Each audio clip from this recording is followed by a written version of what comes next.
제가 교사로 근무했던 첫 해에 있었던 일입니다.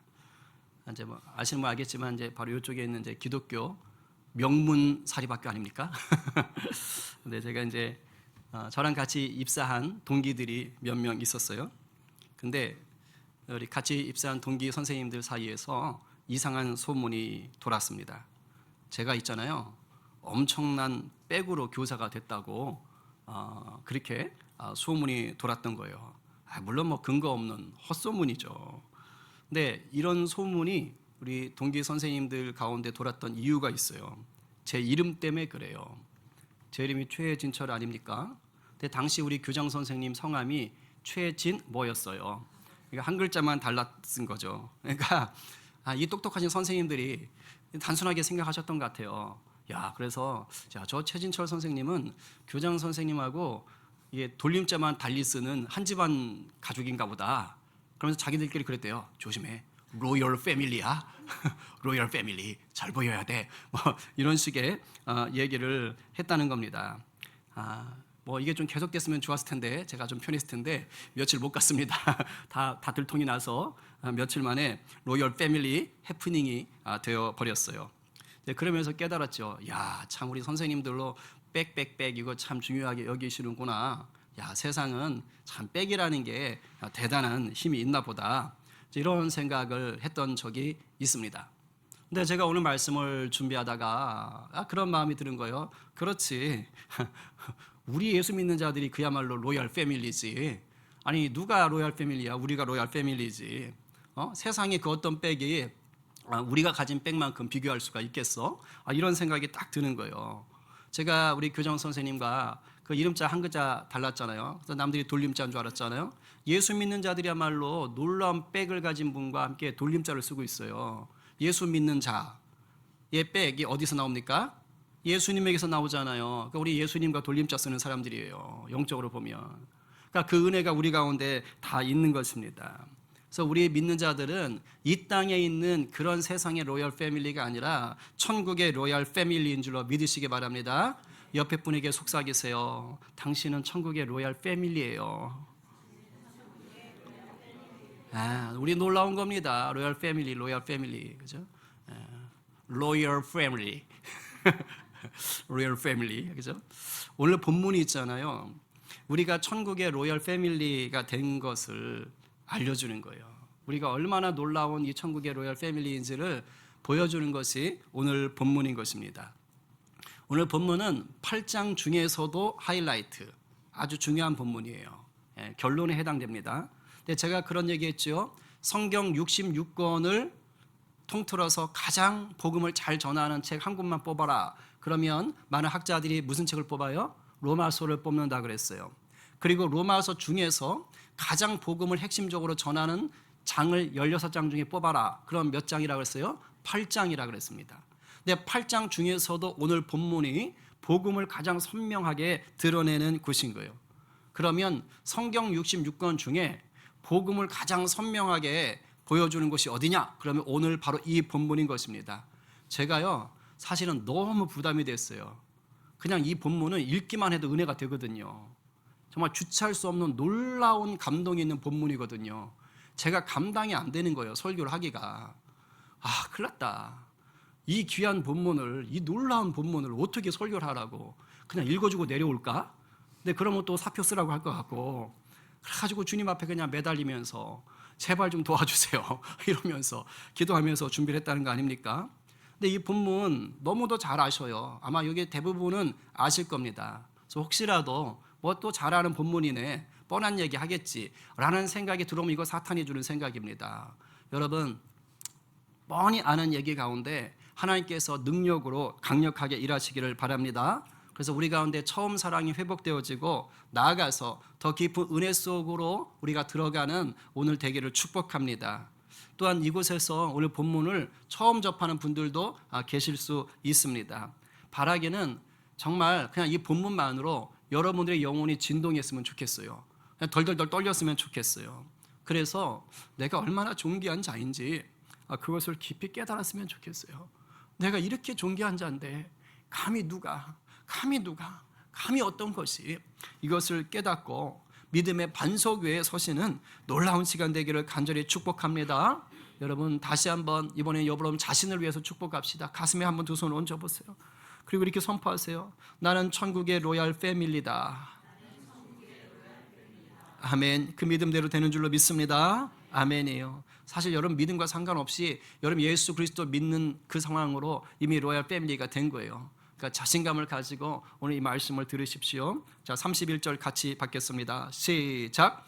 그런즉 이 일에 대하여 우리가 무슨 말 하리요? 만일 하나님이 우리를 위하시면 누가 우리를 대적하리요? 처음 보니까 그런즉 이 일에 대하여, 그러니까 뭔가 앞에 뭔 일이 있었겠죠.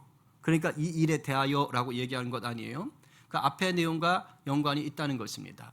그래서 이 일이라는 게 뭐냐? 이건 로마서 1장부터 8장 30절 앞에까지를 다 포함하는 내용이에요. 그것을 얘기하면서 이 일에 대하여 하나님이 이렇게 하신 것에 대해서 우리가 뭐 또 말을 하겠어? 라고 얘기하는 거예요. 그 앞의 내용을 간단히 정리하면 이런 거예요. 모든 인간은 뭘 지었다? 죄를 지었다. 그래서 하나님의 심판에서 벗어날 수 있다 없다? 없다. 근데 하나님이 심판하지 않고 우리를 긍휼히 여기셔서 누구를 보내신 겁니까? 예수 그리스도를 보내셨다. 그래서 그분을 우리 죄 대신 어디에 달리게 하셨어요? 십자가에 달리게 하셨다라는 거예요. 그런데 이 십자가에 달리신 주님이 내 죄를 위해서 죽었다라는 것을 믿어야만, 그 믿는 자에게 하나님이 뭐롭다 하신다 그랬어요? 의롭다라고 하신다 그랬어요. 안 믿으면 의롭다 여기심을 못 받는 거예요. 예수님이 나를 위해 죽으셨지만 믿어야 되는 거예요.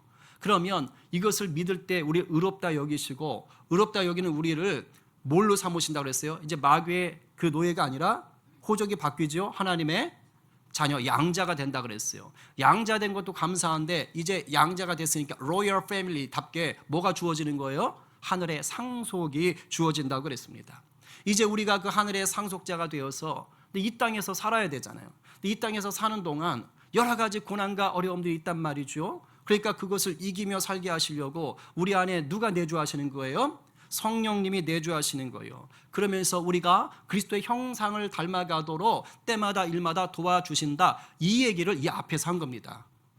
자, 이것을 한 단어로 말하면 따라해 보세요. 성부, 성자, 성령. 삼위 하나님의 열심.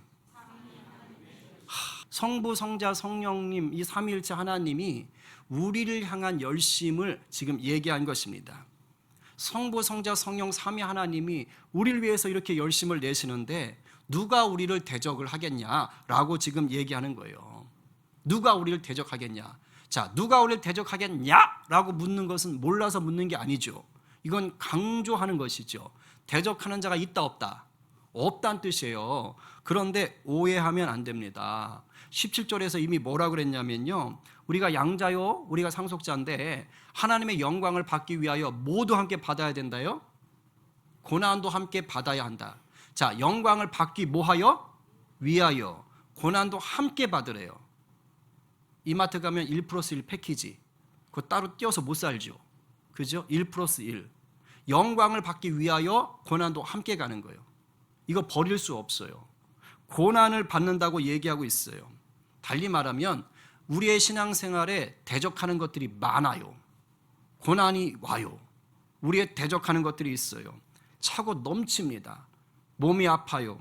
생각지도 못한 사고가 있어요. 가족하고 직장의 사람들하고 뭔가 불편한 관계가 생길 때도 있어요. 문제가 터지기도 합니다. 죄의 유혹들이 또 있잖아요. 거기에 흔들리기도 하고 무너질 때도 있습니다. 그러니까 쉽지 않은 거예요. 대적들이 많아요. 그런데도 사도 바울은 자기가 앞에서 그 얘기 해놓고 지금 다시 여기에서 뭐라 그래요? 누가 우리를 대적하겠는가? 라고 얘기하는 거예요. 마치 대적할 자가 없어 라고 얘기하는 거예요. 근데 이 의미는 뭐냐면요, 우리를 대적하는 것들은 많다는 거예요. 그러나 그것들이 우리를 무너뜨릴 수 없다는 뜻입니다. 할렐루야. 왜 그러느냐? 그 이유를 32절에서 밝혀요. 이미 했던 얘기인데 또 밝혀주는 거예요. 여러분 믿음으로 받으세요. 시작. 자기 아들을 아끼지 아니하시고 우리 모든 사람을 위하여 내주시니가 어찌 그 아들과 함께 모든 것을 우리에게 주시지 아니하겠느냐. 자기 아들을 아끼지 않고 우리 가운데 내어주셨어요.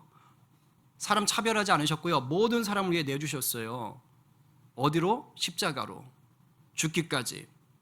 그러니 아들과 함께 뭐 안 줄 게 뭐 있냐? 다 주겠다는 이런 뜻입니다. 여러분, 자기 아들을 독생자를 십자가에 내어줬다라는 것은 무슨 의미냐? 다 줬다는 뜻이에요. 왜냐하면 삼위일체 하나님이잖아요. 아들을 줬다는 건 자기를 줬다는 거예요. 아들이 십자가에 달리겠다는 건 하나님 자신이 십자가에 달려 죽었다는 거예요. 다 줬다는 거예요. 다 줬다는 거예요. 그러니까 나를 대적하는 게 아무리 커도 이미 나에게 주신 하나님의 사랑이 월등히 비교할 수 없을 정도로 크다는 뜻입니다. 이것을 사도 바울이 강조하고 싶으니까 이제는 아예 법적인 용어로 딱 설명을 해줘요. 법적으로 너희들은 완전해. 예수 하나님의 완전한 사랑이야 라는 걸 법적인 용어로 얘기합니다. 33절 34절 시작. 누가 능히 하나님께서 택하신 자들을 고발하리요? 의롭다 하신 이는 하나님이시니 누가 정죄하리요? 죽으실 뿐 아니라 다시 살아나신 이는 그리스도 예수시니 그는 하나님 우편에 계신 자요 우리를 위하여 간구하시는 자신이라. 아멘. 여기서 고발한다, 그 다음에 정죄한다, 이게 다 뭡니까? 법적인 용어입니다. 헬라어로 고발한다 쓰인 이것은요, 그 구속영장 청구하면 이제 소환하잖아요. 당신 나오세요 이렇게 하잖아요. 그 의미인 거예요. 그러니까 지금 법적인 용어인데 그러한 것들이 된다 안 된다? 안 된다라는 거예요. 왜? 그리스도 예수 그분께서 우리 위해서 죽으셨고 또 그분께서 우리 위해서 간구하시기 때문이다라는 거예요. 여러분, 우리가 신앙생활을 하는데 뭐 저도 그렇고 예배가 아닙니다. 우리가 신앙생활을 하는데 가끔 무너질 때가 있어요. 자꾸 이렇게 흔들릴 때가 있단 말이죠. 왜 그렇죠? 환경 때문일까요? 환경 때문인 것 같지만 사실은 그 환경에 대한 내 마음의 소리에 무너지는 거예요. 왜냐하면 똑같은 일에 처해도요, 사람마다 반응이 달라요. 어떤 사람은 잘 견디고 어떤 사람은 그냥 확 무너지는 경우가 있거든요. 그러니까 결국 환경이라기보다는 그 환경에 대해서 해석되어지는 내 마음의 소리가 어떤가, 그리고 그 소리에 대해서 나는 어떻게 반응했는가요. 대부분 무너지는 것은 내 마음의 소리에 내가 지는 겁니다. 우리를 대적하는 것들이 뭐가 됐든지 간에 우리 힘들게 하는 것들이 이제 환경적으로 다가오지 않습니까? 그러면요, 우리 마음이 요동칩니다. 불편해요. 힘들어요. 짜증이 나요. 화가 나요. 슬퍼요. 그런 소리들이, 그러면 어떻게 돼요? 이 감정적으로 흥분하면 그때부터 이제 내 속에 어떤 소리들이 자꾸 올라옵니다. 이 마귀가 씨앗을 던져 놓는 거예요. 그래서 내 안에서 이제 막 소리가 들리죠. 하나님 날 안 사랑하나? 참 세상 사는 게 왜 이렇게 힘들까? 이런 생각이 들어요. 일이 계속 꼬이잖아요. 문제가 생기잖아요. 그럼 내 인생은 왜 이렇게 꼬이지? 아니 뭐 되는 일, 하는 일마다 되는 게 없어. 아니 예수 믿어도 좋은 게 없어. 차라리 그냥 갈아타? 다시 옛날로 돌아가? 믿음을 포기할까? 또 죄에 넘어지잖아요. 그럼 내가 또 봐. 난 안 돼. 난 이렇게 의지가 약해.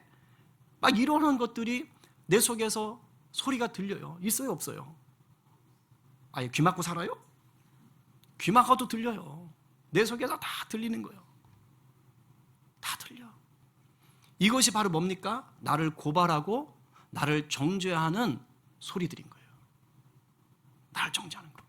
누구에게나 이런 시간들이 찾아와요. 작년에 한 번 왔다고? 지난주에 어려운 일일 때 왔다고 안 오느냐? 아니에요. 아주 그냥 끝나면 또 찾아와. 끝나면. 신앙이 성숙하면 없어질까요? 어린 밤 푸놓지도 없습니다. 신앙이 성숙하잖아요. 더 찾아와요. 더 센 놈이 찾아옵니다.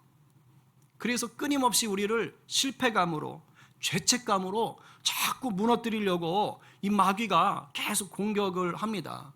근데 마귀가 실체는 없어요. 그냥 우리 속에 자꾸 그런 걸 집어 던지면 우리 마음이 그거를 받아가지고 계속 내 안에서 그게 작동이 되는데 내가 그 소리를 듣는 거죠. 그리고 그 소리에 이제 무너져 내리는 거예요. 그 소리에. 어저께 저쪽 교회 있을 때 제가 청년부 담당할 때 이제 지도했던 한 제자가 설교 준비 한참 고민하면서 하고 있는데 그냥 장문의 카톡을 보낸 거예요. 밤중에. 근데 내용이 뭐냐면 이런 거예요. 자기가 이제 이 친구가 교회 생활 참 열심히 했어요. 열심히 하고 헌신도 열심히 하고 그랬는데 좀 몸에 좀 이렇게 어려움이 있었습니다. 그 정서적으로 좀 어렵기도 하고 이제 그러면서 한 2, 3년 자기가 이제 좀 집 밖에 못 나가고 조금 이렇게 집거 생활 하듯이 한 것 같아요. 그래서 관계도 다 끊어지고 어려움들이 있었어요. 그러다가 어떤 친구가 이제 일이 있어서 그 친구 보러 갔다가 그 친구들이 모인 자리에 갔어요. 근데 그냥 흔히 말하는 세상적인 모임이에요. 그냥 술 마시고 놀고 즐기고 하는 자리를 이제 갔는데 이 친구가 그걸 보는데 마음이 너무 힘든 거예요. 왜냐하면 자기는 지금 우울하고 슬픈데 그리고 뭐 예수 믿는 사람이라고 해가지고 나름 뭐 또 술도 안 먹으려 그러고 막 이렇게 좀 절제도 하고 뭔가 거룩해 보려고 애쓰는데 돌아보니 자기 인생은 뭐 남는 게 없는 거야. 뭐 지금 직장도 없고 건강도 안 좋고 우울하고 그런데 저 뭐 한 잔 마시면서 즐기는 저 친구들 보니까 행복해 보이더라는 거예요. 걱정 근심이 없어 보이더래요. 그 자기도 한 잔 마셨대. 그러면서 목사님 죄송한데요. 지금 제가 한 잔 마셨는데요. 그러면서 카톡을 보낸 거야. 한 잔인지 한 병인지 모르겠지만은. 근데 요지가 뭐냐면 목사님 저 친구들이 너무 행복해 보여요. 쉽게 말하면 제가 잘못 믿은 걸까요? 저 그냥 저렇게 살고 싶은데 어떻게 해야 돼요? 왜 그걸 목사한테 물어봐. 답이 뻔한데. 그 목사한테 물어보고 그럼 예수 믿지 말고 글로 넘어가라 그러겠어요? 그런 식으로 차마 답은 못해서 얘야 네가 대부분의 답은 알고 있단다. 이렇게 친절하게 안내를 하면서 이제 지금 뭐 긴 얘기 할 수 없으니까 설교 좀 준비하래서 그래서 다음에 뭐 내일 저녁이나 월요일에 한번 그때 한번 얘기해 보자. 이제 이러고서는 했는데 너무 안타까운 거예요. 근데 어디 그 친구만 그래요? 우리가 적당히 위장을 잘하고 살아서 그렇죠. 살다 보면 그럴 때 많아요. 예수 믿는 게 손해보는 것 같을 때 많아요. 그런 마음이 들어가지고 그런 생각들이 올라온다니까. 그래서 무너지고 싶을 때가 많은 거예요. 사도 바울도 기가 막히게 알아요. 왜? 자기도 안 당해봤겠어요? 당해봤겠지? 그래서 지금 오늘 본문에 얘기를 하고 있는 거예요. 감히 누가?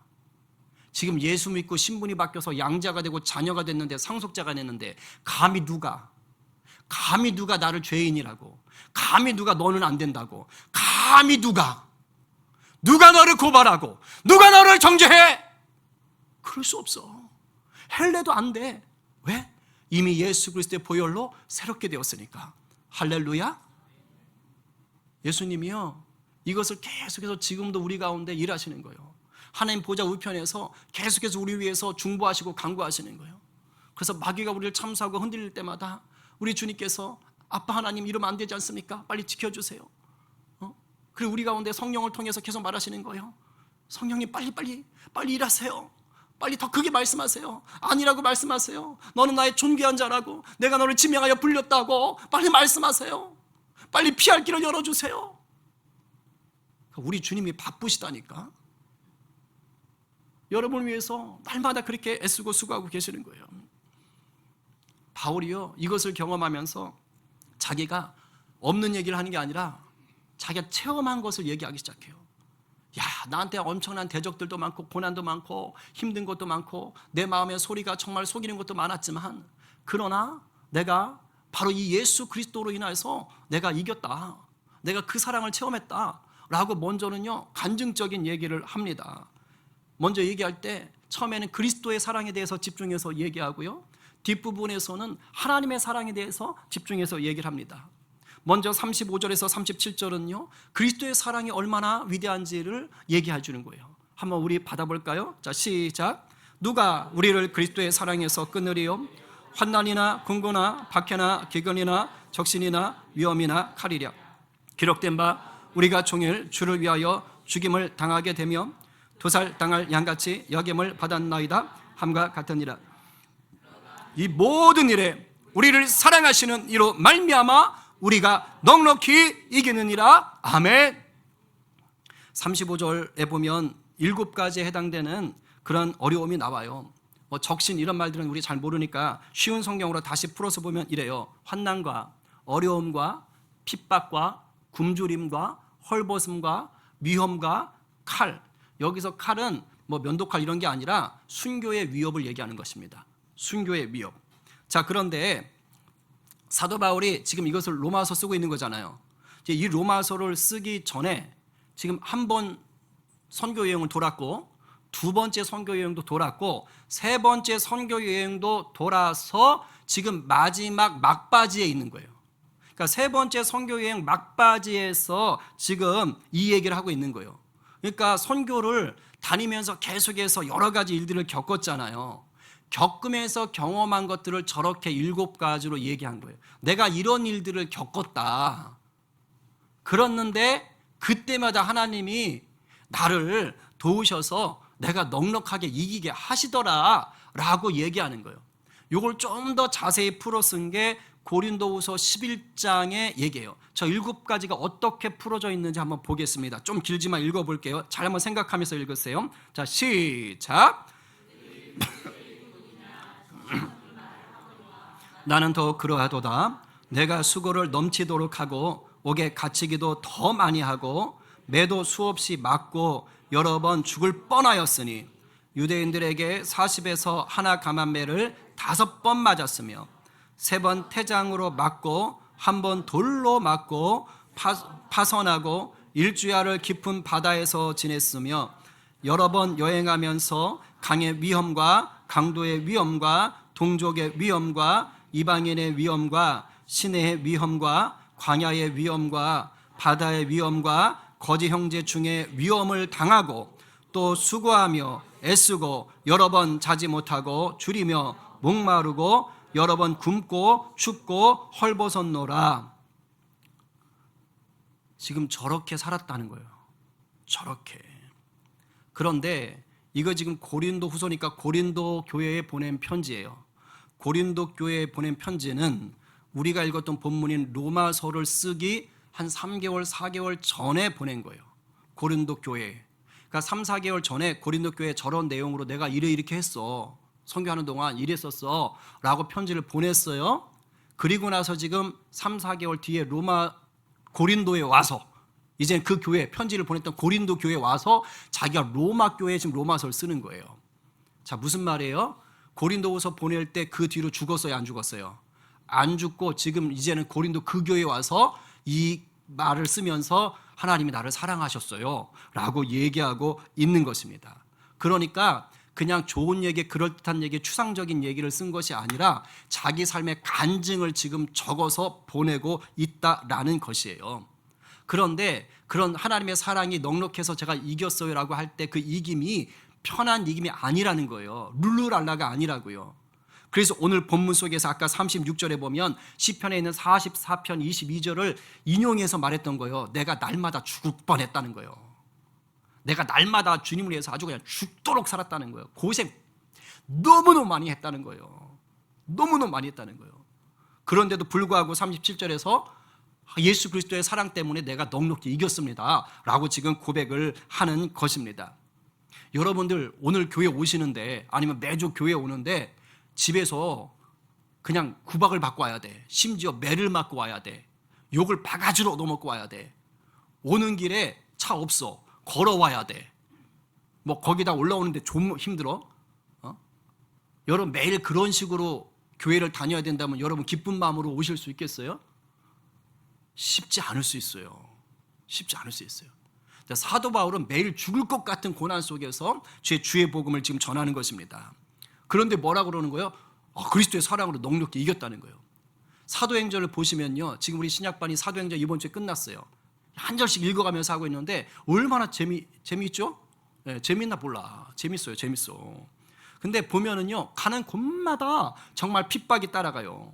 이제 저는 그런 생각이 들어요. 제가 만약에 사도 바울이었으면 하나님 앞에 따졌을 것 같아요. 하나님 진짜 너무하시네요. 제가 주를 위해서 목숨을 걸고 이 사역을 하면 좀 좋은 날도 있고 편한 날도 있고 해야 되는 거 아니에요? 어떻게 가는 곳곳마다 나를 죽이려고 하는 자들이 있습니까? 그 루스드라 1차 전도여행 루스드라에 갔을 때는요, 거기서 안진뱅이를 고쳐주거든요. 그런데 거기를 또 유대인들이 또 쫓아와가지고 돌 던져가지고요, 그냥 죽은 줄 알고 내다 버려요. 그러니까 오늘 본문 아까 고린도후서는 죽을 뻔했다 그랬지만 그냥 죽은 줄 알고 내다 버리는 거예요. 얼마나 돌을 많이 맞았으면. 근데 하나님이 안 죽인 거죠. 사용하시려고. 그러니까 그런 일들이 비일비재했던 것입니다. 막 저 같으면 따졌을 것 같아요. 근데 사도 바울은 따지질 않아요. 그냥 감사하고 있어요. 고난당하는 것을 당연하게 여겨요. 왠지 아십니까? 예수님이 너는 고난 당해야 돼 라고 얘기를 하셨거든요. 사도 바울이요, 원래는 예수님을 거역하고 예수 믿는 사람들 잡으러 다녔잖아요. 그 담에석에 잡으러 가다가 거기서 부활하신 주님을 만납니다. 그리고 이제 눈이 멀어요. 그래가지고 담에석에 끌려가죠. 그때 하나님이 주님께서 이제 아나니아라는 제자를 보내가지고 이제 눈뜨기 하고 기도하고 주님의 메시지를 전하게 하시는 거예요. 그때 아나니아 통해서 한 얘기가 저거예요. 그가 사도 바울이 내 이름을, 주님의 이름을 위하여 얼마나 고난을 받아야 할 것을 우리 주님께서 사도 바울에게 보이겠다는 거예요.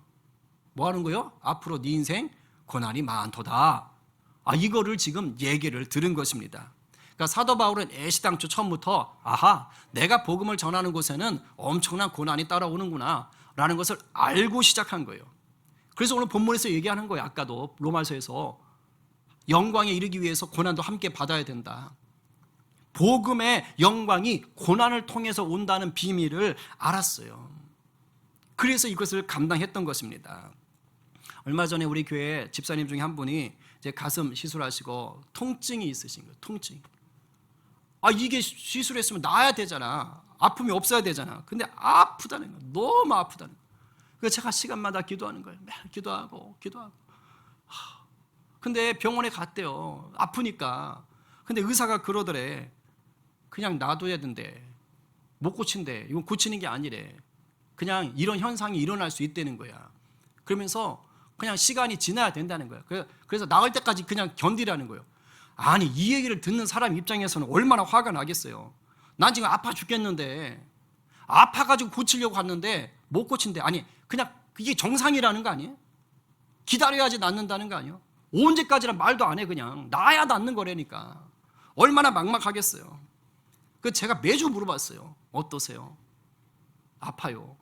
어떠세요? 아직 조금 아파요. 어때요? 아직도. 근데 몇 주 전에 물어봤는데 많이 좋아졌어요. 그래, 한 2주 전인가? 이제 괜찮아요. 의사가 대단한 거예요? 아니에요. 의사는 임상학적으로 봐서 안 거예요. 이런 시술하고 이런 통증이 일어난 경우가 있더라. 그건 특별한 게 아니라 이런 후에 나타날 수 있는 증상 중에 하나더라. 그냥 나을 때까지 기다리면 된다더라. 그렇게 해서 그냥 나아지는 거예요. 정상적인 나아지는 과정 가운데 있는 것입니다. 여러분, 성도의 고난이요, 이와 비슷합니다. 고난이요, 영광에 이르는 과정이에요. 우리 주님께서 있잖아요. 내가 당해야 될 고난들 있잖아요. 물론 내가 죄를 지어가지고 잘못하는 그런 것들 말고 정말로 내가 당하게 되는 그런 고난들 안 없애주십니다. 필요에 따라서는 하나님께서 좀 이렇게 낮춰줄 수 있겠지만요. 위험한 곳을 피해갈 수 있게 하시겠지만 고난 자체를 없애주진 않아요. 왜? 그걸 통과해야지만이 우리가 영광 가운데 이르기 때문입니다. 그러나 이건 있어요. 나는 이해를 못해요. 나는 지금 이 상황을 이해를 못해요. 그런데 주님은 그 상황에도 여전히 우리를 사랑으로 품고 업고 안고 가신다는 것입니다.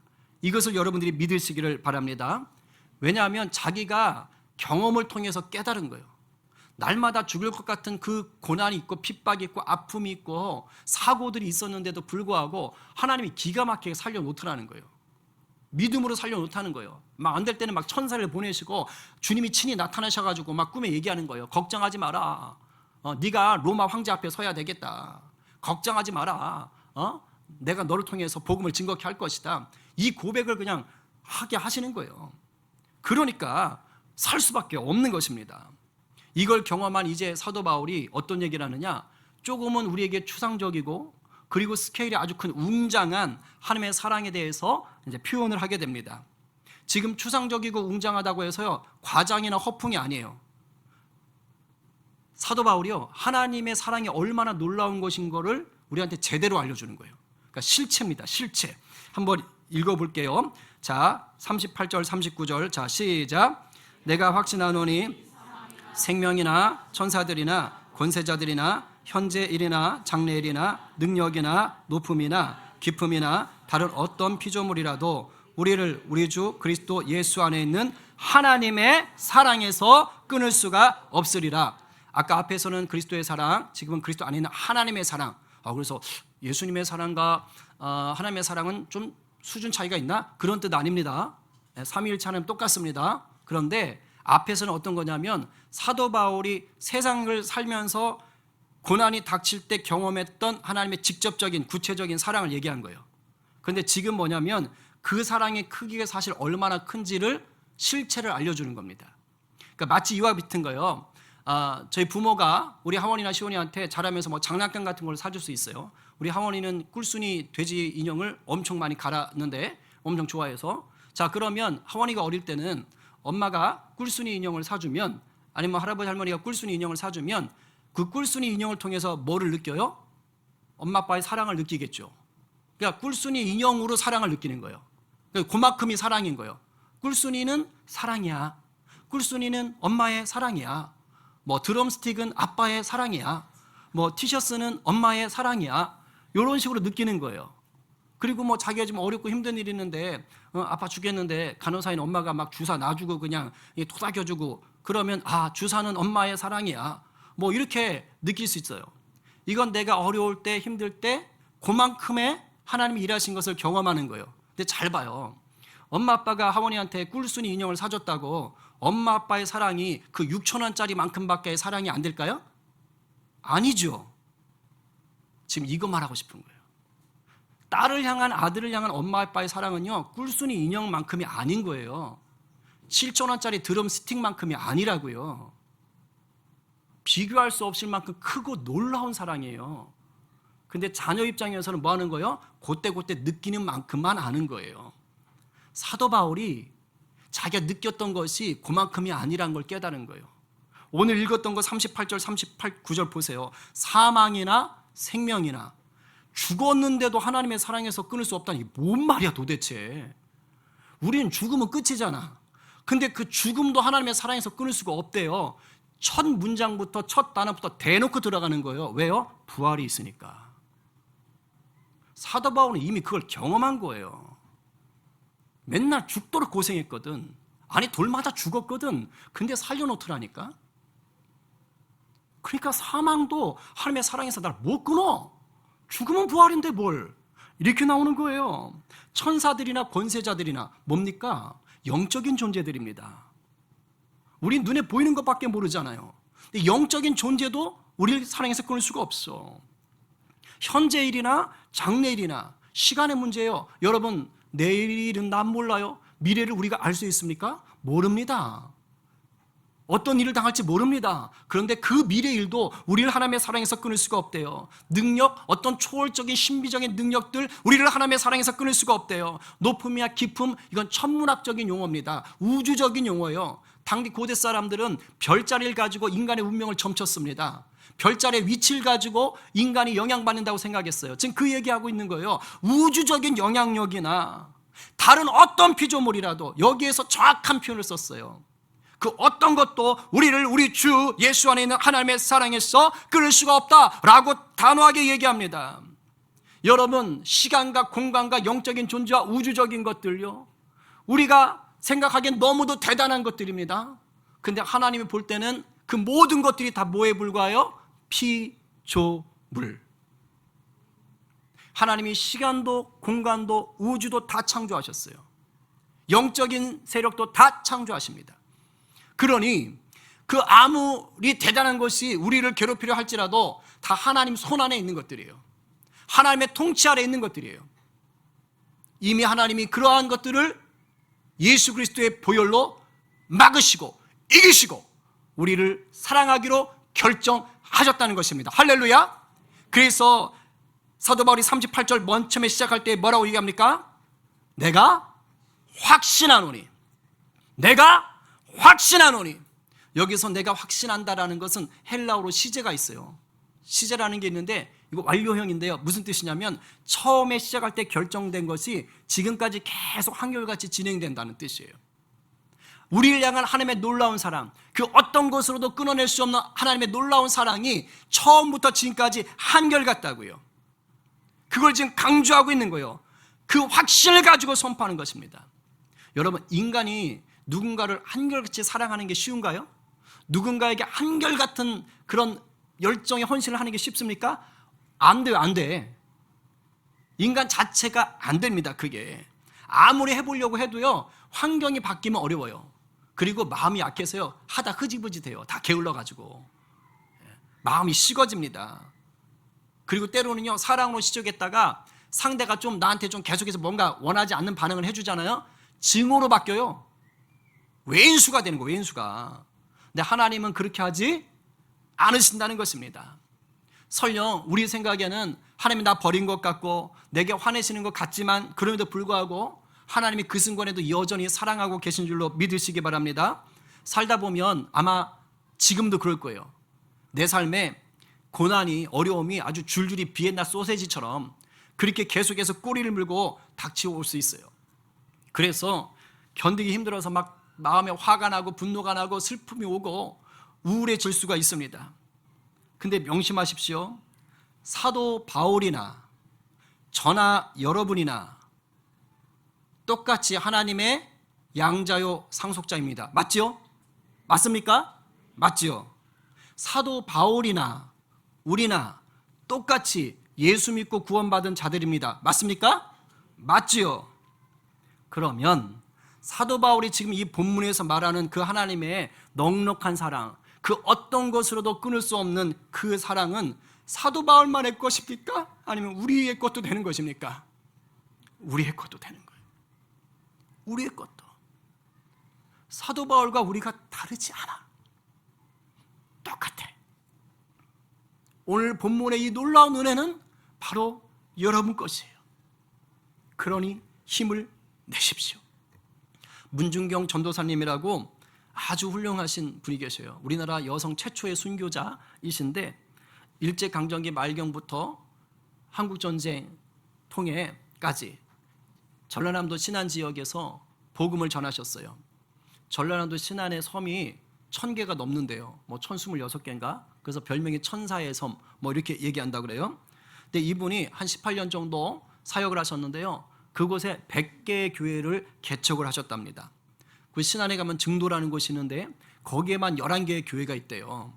그리고 한때 그 교회는 복음화율이 90%였대요. 생각을 해보세요. 10명 중에 9명이 예수 믿어. 그런 섬이 되어버린 거예요. 얼마나 복음을 전하셨는지, 얼마나 열심히 전도 활동을 하셨는지요. 1년에 고무신이 9켤레가 달아 없어졌대요. 9켤레를. 엄청 다니신 거예요. 엄청 다니신 거. 이분이 한국전쟁 때 순교를 하시게 되는데 1950년 10월 5일입니다. 요때 이제 그 신안 앞바다 증도에 있는 그 백사장에서 죽창에 찔리시고 그리고 총에 맞아 죽는 거예요. 공산당 잔당들한테 이제 당해서 죽는데 원래는 이분이 안 죽을 수 있었어요. 왜냐하면 목포에 계셨어요. 그런데 지금 자기가 개척한 교회 성도들이 공산당들한테 붙잡혀 있다는 소식을 들은 거예요. 그래서 들어가려고 하는 거예요. 그때 유명한 부흥 강사이신 이성범 목사님이 들어가지 마라. 들어가지 말고 목숨을 건져라. 근데 이분이 아니라고. 어떻게 나에게 맡기신 양들이 지금 죽을지도 모르는 위험에 처해 있는데 그럴 수 있겠냐고. 그러면서 극구 그 섬으로 들어간 거예요. 들어가서 자기가 그 공산당들이 있는 곳으로 찾아간 겁니다. 저 사람들 구해주라고. 잘못 없다고. 그냥 나를 죽이라고. 그러니까 공산당들이 너무 좋아한 거예요. 왜? 별명이 뭐였냐면 이분의 제명이 씨암탉. 전도를 너무 많이 하니까 악독한 씨암탉이라는 거, 씨를 많이 까는 씨암탉, 아주 독한 년, 그러면서 반동주의자 이러면서 그냥 제벨로 기어왔구나 이러면서 그 다음날 이제 백사장 끌어내서 죽이는 것입니다. 죽여가면서 이 사람을 죽일 때 이 전도사님이 뭐라 그러냐면 하나님 이 죄를 저들한테 돌리지 마시고 스테반이 했던 얘기처럼 그냥 죄 많은 저를 그냥 불쌍히 여겨주시고 받아주십시오. 그러면서 죽어가신 거예요. 근데 생각해 보세요. 아니 자기가 가면 죽을 걸 뻔히 아는데 거기를 가는 이유가 뭡니까? 죽음이 무섭질 않은 거예요. 이분의 철칙이 뭐냐면 그 선교를 다닐 때 선교는 순교다, 선교는 순교다 이러고 다녔대요. 그리고 일제강점기 말년에 신사참배하다가 감옥 들어갔을 때도요, 그렇게 옥구를 치르면서 그렇게 때릴 때도, 그럴 때도 죽으면 죽으리라, 에스더처럼 그렇게 선포하면서 그걸 버텼다는 거예요. 그러니까 그런 분이니까 죽음이 두렵지 않은 거예요. 지금 사도 바울이 했던 그 하나님의 사랑을 이미 알고 있으니까 담대하신 겁니다. 그러니까 그냥 가는 거예요, 죽으러. 그 사랑이 있으니까 뭐 하는 거예요? 죽으면서까지 자기는 부활의 은혜가 있으니까, 그러니까 누굴 걱정하는 거예요? 자기를 죽이는 자들을 걱정하고 있는 거예요. 주여 저들을 불쌍히 여겨주십시오. 어떻게 이런 걸 말을 하겠어요? 인격이 좋아서요? 담대해서요? 아닙니다.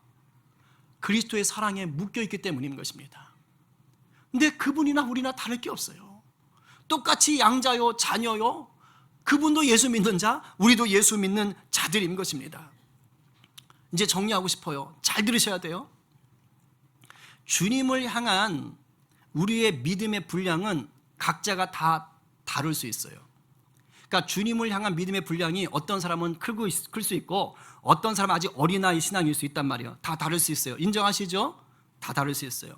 그리고 고난이나 시험이 닥쳐올 때 그 앞에서 어떤 성도는 좀 담대하게 이기며 나갈 수 있어요. 그러나 어떤 성도는 그 앞에 아이고 죽겠네 하면서 무너질 수 있습니다. 인정하십니까?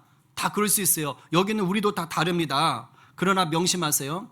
그 어떤 성도이든지 간에 그 성도들을 향한 하나님의 사랑은 한결같습니다. 어떤 성도든지 간에 그들을 향한 하나님의 사랑은 차별이 없습니다. 이 사랑이 오늘도 저와 여러분을 하나님 나라의 가족으로 부르신 거예요. 천국의 로열 패밀리로 부르신 줄로 믿으시기 바랍니다. 내가 좀 힘들고 낙심하고 지금 무너지고 흔들려도 나를 향한 하나님의 사랑은 사도 바울을 건졌던 그 사랑이나 문윤경 전도사님에게 임했던 그 사랑이나 동일하다는 것을 기억하시고 온 우주적인 사랑이 우리를 덮고 있다는 것을 붙잡게 되기를 바랍니다. 오늘 누가 십자가와 부활의 능력이 우리를 대적하는 모든 것에서 우리를 지키고 돌보심을 믿고 감사하는 자가 되시겠습니까? 오늘 누가 그 어떤 것도 우리를 향한 사랑을 빼앗을 수 없음을 확신하시며 삶의 자리에 굳게 서시겠습니까? 이 말씀에 아멘으로 화답하며 이 한 주도 천국의 로얄 패밀리가 되어 이 땅에 복음의 증인 되기로 결단하는 저와 여러분 되기를 간절히 축원합니다. 우리 이 시간 같이 좀 기도할까요?